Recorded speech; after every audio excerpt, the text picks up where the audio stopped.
Hi, this is Adam from CIDI 99.1 FM, and you're watching Artist of the Week with the Brome Lake Bookstore. Hi, my name is Lucy Hoblyn, and you're listening to CIDI 99.1 FM.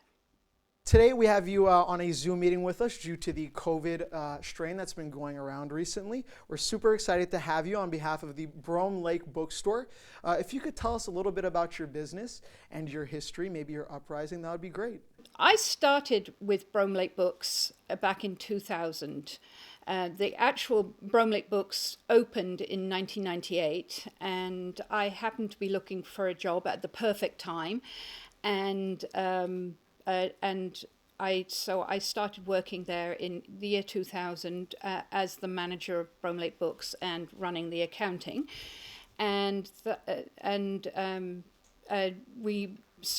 the bookstore started actually up the hill on Lakeside Avenue in Knowlton. It was a tiny little bookstore in an attic.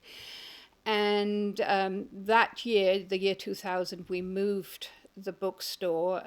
The previous owner and I and a few other people moved the bookstore down the hill to another place. And the previous owner wanted to retire and move back to Toronto, and we seized on the opportunity to purchase the bookstore, and that we being my husband Danny and myself, and we purchased it in 2006, actually January 11th 2006. So we're coming up to our 16th anniversary, I think, of owning it. And the same year that we bought the bookstore, we bought a house, a van, and I had a baby. So so it was quite the year. And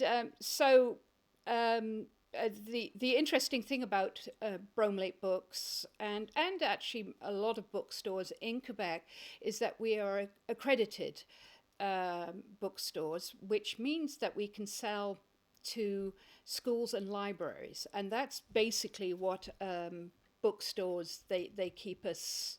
That's what keeps us going. Because I'd say 50% of what we bring in is from schools and libraries and institutions in the area.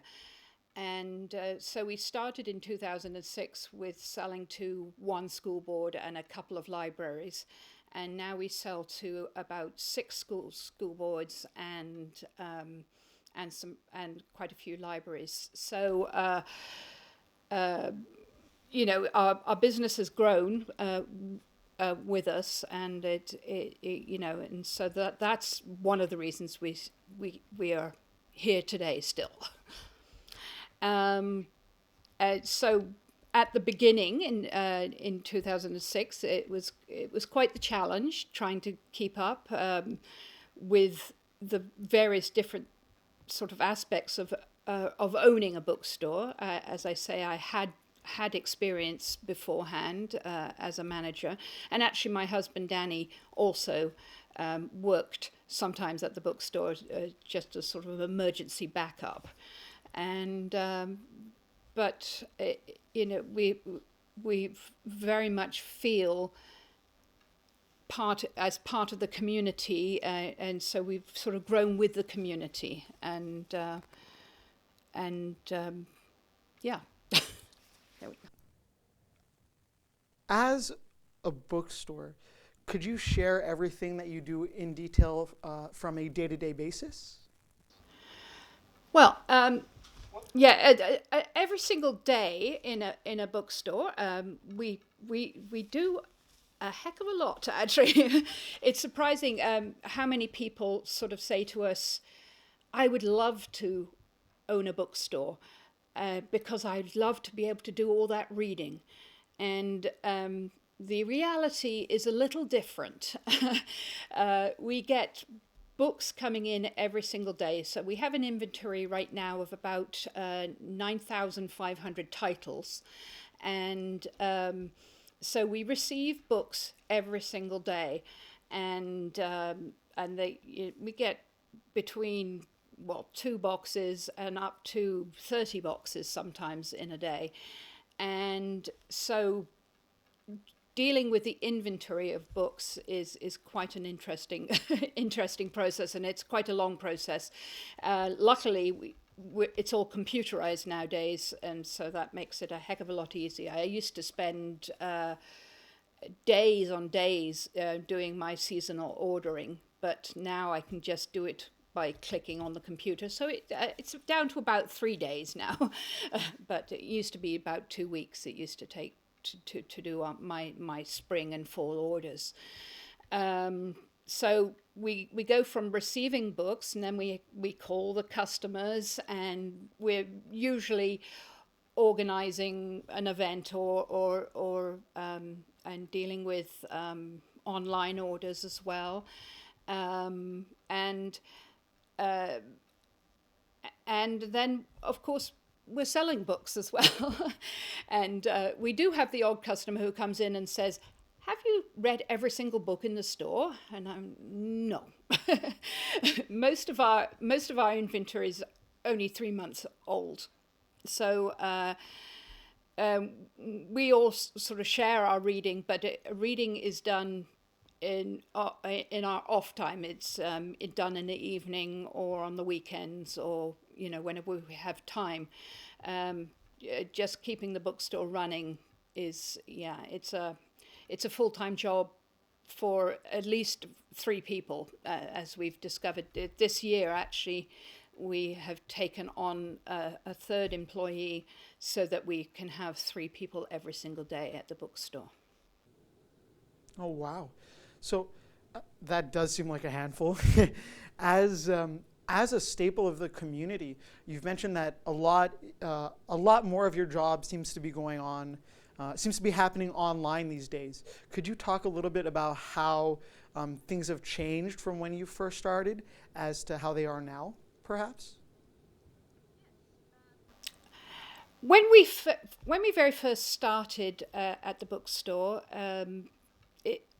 we had a computer program as that was it was DOS based, which is a very ancient computer language, and we used to hand type in every single book that we received, and we had to hand type in everything. Now, every single book has something called an ISBN, and so now we just type in the ISBN and press enter, and it finds all the information online, and we're able to order from bookstores. From publishers across Canada and the States, and it's just a heck of a lot easier. And one of the biggest changes in the last 2 years, as we've just now realizing, due to the COVID lockdowns, is the amount of online orders that we get now. We have a fully functional website, and from that website, people place orders to either pick up and actually we send a lot of orders, and our schools can also place the orders right online, and it goes straight into our system, so that makes it so much easier. And we're still sort of getting the hang of pick-up orders online, but that I remember the people who do our computer program, they said the online orders went from something like 2,000, and this is for all the stores that they run, to 16,000 in a year. So it was, it was a completely new awakening. But now it's just par for the course. It's that somebody will place an order online, and and it so it's much easier. Then of course we also take online orders for other items, and these other items are Louise Penny or Three Pines items, and as I'm sure many of you, all of you know, Louise Penny, the famous New York Times best-selling author, lives in Knowlton, and she's a huge supporter of our bookstore. And she sells all of her souvenir items or items, Three Pines items, through the bookstore. And we get hundreds and hundreds of orders of mugs and T-shirts and key rings, and we sell them all over the world. And so those are all online orders. And again, 5 years ago, we were selling them by the phone and by email. So this method is so much easier. And I'm talking 20,000 mugs we have sold, for example. And so, as I say, she's an absolutely huge supporter of ours. She says that they have to be sold exclusively through Brome Lake Books. And we've sent them as far as Tasmania. We've sent them to South America. We've sent them all over the world. And then once a year, we also, well, actually, twice this year, we get orders from all over the world for Louise's latest book. And she's also extremely kind to sign the books, so that people get signed first editions sent all over the world as well. That's wonderful. Speaking about being a business owner during COVID times, would you say that COVID has affected your business either negatively or positively?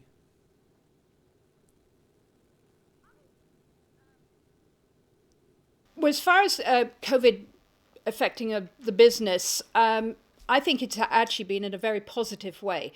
First of all, through this online ordering process, which makes life a lot easier than on telephone, by telephone and things like that. But also, when the very first lockdown, which was now nearly 2 years ago, happened, we were locked down for a month and a half, and we didn't actually take a day off. We had so many orders by phone, by online, and everything. And of course, at that time, they closed the schools, and so parents were buying workbooks as well. And so we actually didn't see much of a sort of dip in business, which is I always feel awful saying, because I feel so bad for the businesses that are suffering so badly, like the restaurants and everything else. And I want to encourage everybody to buy from restaurants and do takeout and do everything. But we. And everybody really supported us, and of course, including Louise Penny, who, as soon as as soon as we could, she started. She did an online interview that.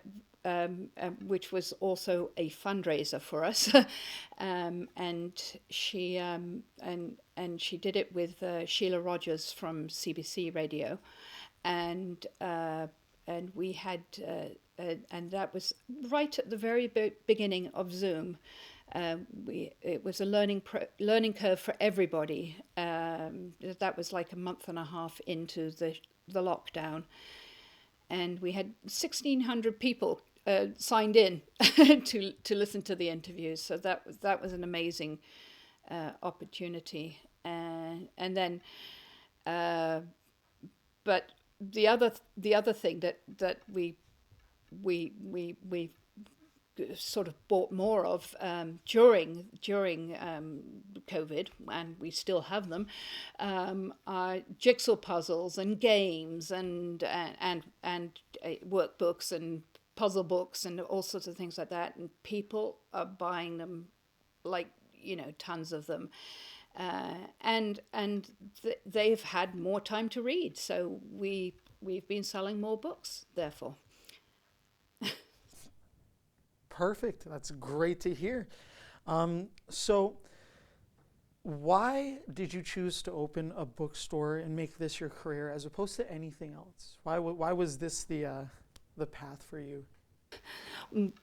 well, um, I guess the main reason that I went into the bookstore business, I am an avid reader, but I literally fell into it. I actually, when the bookstore opened in 1998, I I was like, oh, that would be the perfect thing to do. I absolutely I love books, and I love reading. Thinking that I would be able to read in the bookstore. And it's an English bookstore. We're exclusively English bookstore, and I thought, oh well, therefore my terrible French, because my French is terrible. This would be the perfect place to work. And then I saw this ad in the paper 2 years later, and leapt at it, and was extremely lucky to get the job. And then just being in the this bookstore atmosphere, people that come in, and the bookstore, I feel, is so much part of the community around here. And hearing the stories and having people grow up, like all the children who've grown up reading and finding the perfect book for them. Being a community bookstore is is a very, very special thing. But it wasn't my goal. We are so lucky that just everything fell into place so that we could purchase the bookstore and be able to take over and be such an important part of the community. Oh, we feel. I agree. What would you say your goals are for the upcoming year as a bookstore, or maybe even for the community? My goals for the coming year are to basically keep going. We still don't know in 2022, 2 years later, what is going to happen with COVID, and right now, we're in a lockdown situation. We're lucky. The stores are lucky that we're only closed on Sundays, but that might change anytime. So I think just keeping the status quo would be perfect, and I think that's the same for the community. It's Knowlton and Lac Brome is such an amazing community.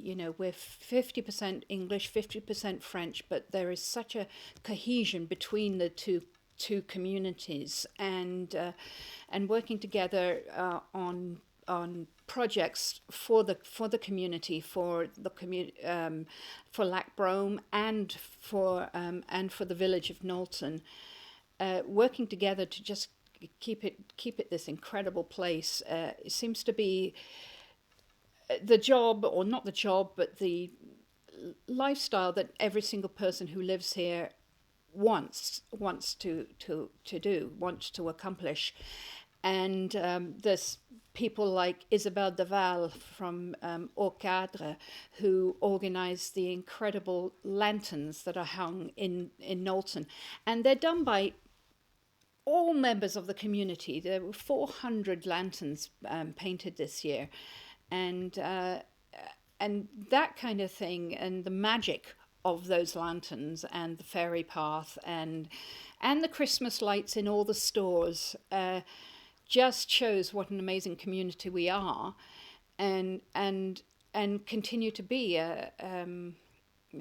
The library is doing a fundraiser for to add a wing, and a very exciting wing, I'm saying, because they have public toilets in there, which I'm very excited about, but also a place to show art and a place to meet as a community, and to welcome tourists as well.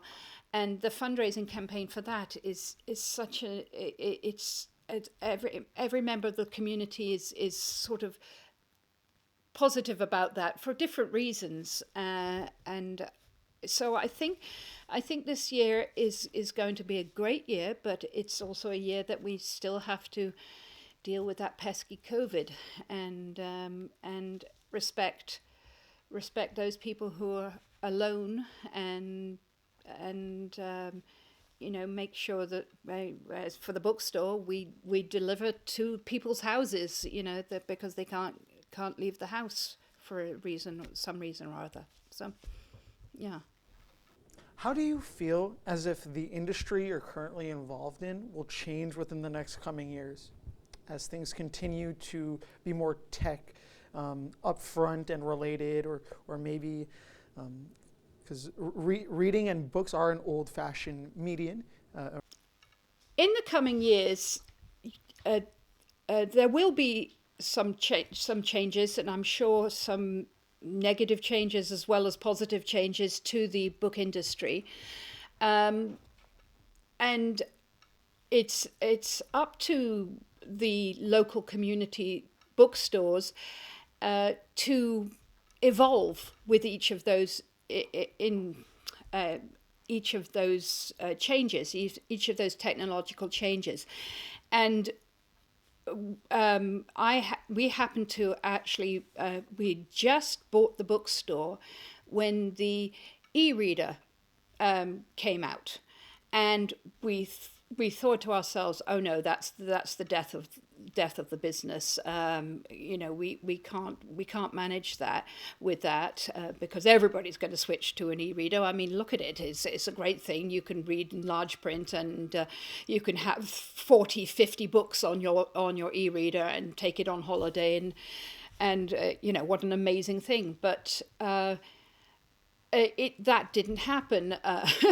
It did, yes. Quite a few people switched to e-readers, and for multiple reasons. We had people coming in and apologizing to us and saying, "I'm so sorry, I've bought an e-reader." So, and I'm like, why wouldn't you? You spend 6 months in Bermuda, and they don't have any bookstores down there, and it's much easier to bring an e-reader with you. But we sort of we realized that cookbooks and children's picture books still don't, they don't look as good on e-readers, and still so many people say, oh, I want the physical book, and then you go back into the past and to the introduction of Amazon, and what happened then. Yes, a lot of bookstores did close down, but there were the stalwarts who continued on. As I say, in Quebec, we're very lucky because we get to have this accreditation, which enables us to sell to schools and libraries, and I had one sales rep who said, yes, you go way back into the past, and with the introduction of television, and they thought every single bookstore would close. And then in the introduction of radio, dare I say. And so it's the bookstores that evolve through that. So yes, I'm sure there's going to be some technological advances. Last few years, audiobooks have become a huge thing. A lot of people have switched to listening to audiobooks, and everybody talks about Audible, the Amazon one, but about 2 years ago, an independent bookstore audio downloadable site was set up, and any audio book that is sold through that company, the money goes back to independent bookstores rather than into Amazon's coffers, and it's, you know, it's competitive, and so that was like, oh no, we're going to lose them, and then, oh, this has happened, and I think any advances, you know, we just got to learn to evolve. When you go into work and you're feeling overwhelmed, or maybe it's not the best of days, do you have a routine or pattern to get you into the zone, or to break you out of that?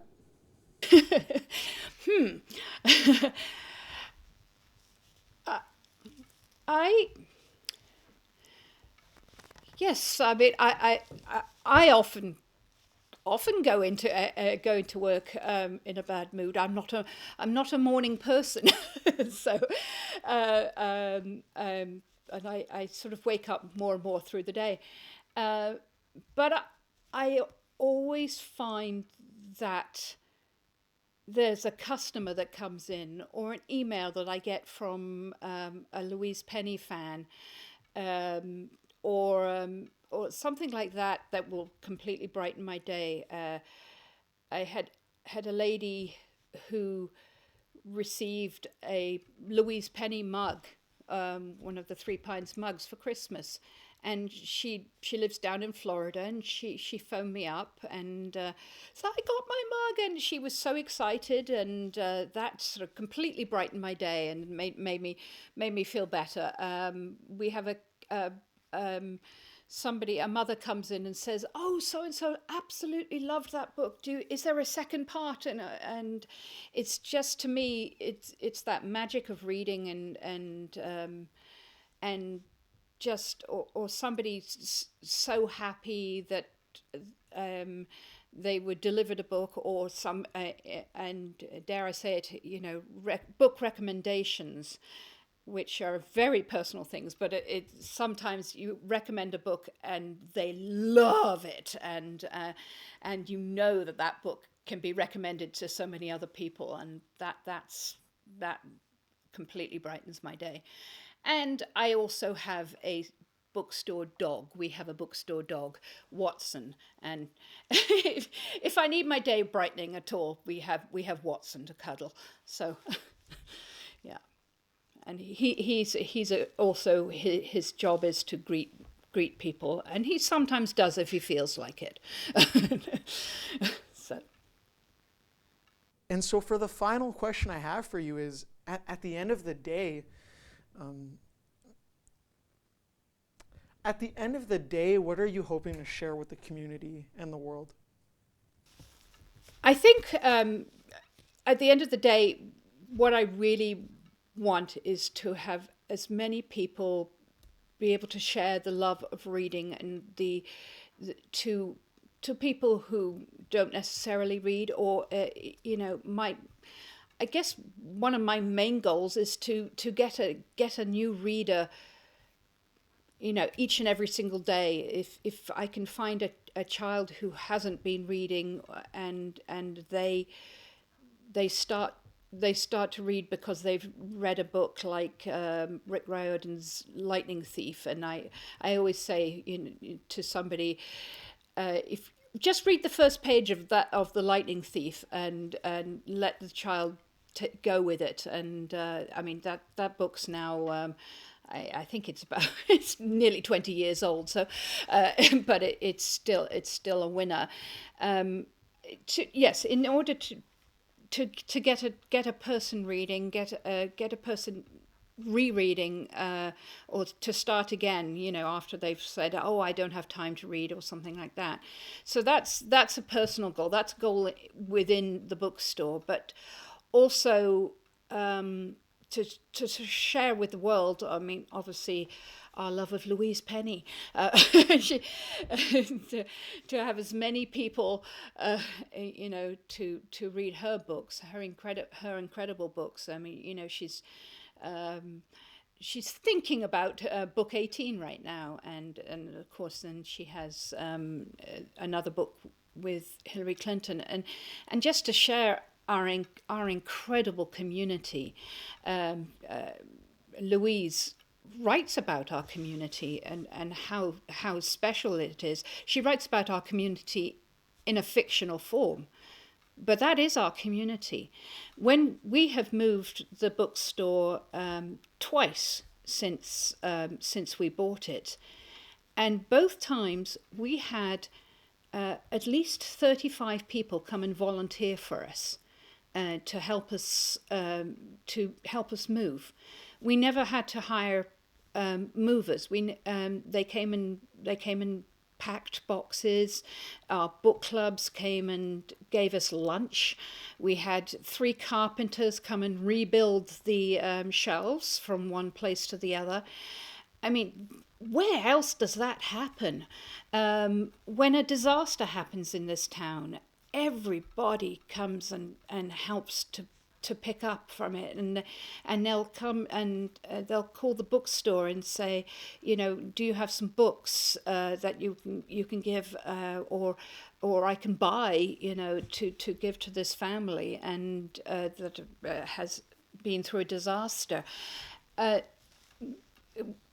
We are so lucky to live in this community and to be able to have an independent bookstore that can support 2 families. We support 2 families with our bookstore.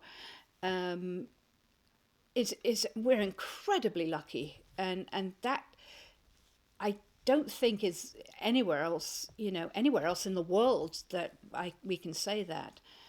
And I get to walk to work every single day through the woods, through the fairy woods. I get to look at these beautiful lights. I get to walk my dog to the bookstore. That's what I want to share with the world, is this incredible community, this beautiful community, and the fact that our bookstore is part of that community. That is incredibly special. And by the way, our bookstore can be found at 45 Lakeside, and we're open every day, except right now we're closed on Sundays, but that's because of the lockdown. But apart from that, we are open every single day except for Christmas Day and New Year's Day. And actually this year, we did take off Boxing Day as well. So we are on social media. We have the website, which is bromelakebooks.ca. It's quite simple, and that's where one can make purchases and everything. We also have a Facebook page, Brome Lake Books, and we have we're on Instagram as well. I'm not very well versed in Instagram, but it seems to be happening. So yes, those are our social media places right now. Thank you so much for watching CIDI 99.1 FM. My name is Adam, and this was Artist of the Week with the Brome Lake Bookstore, and this was Lucy.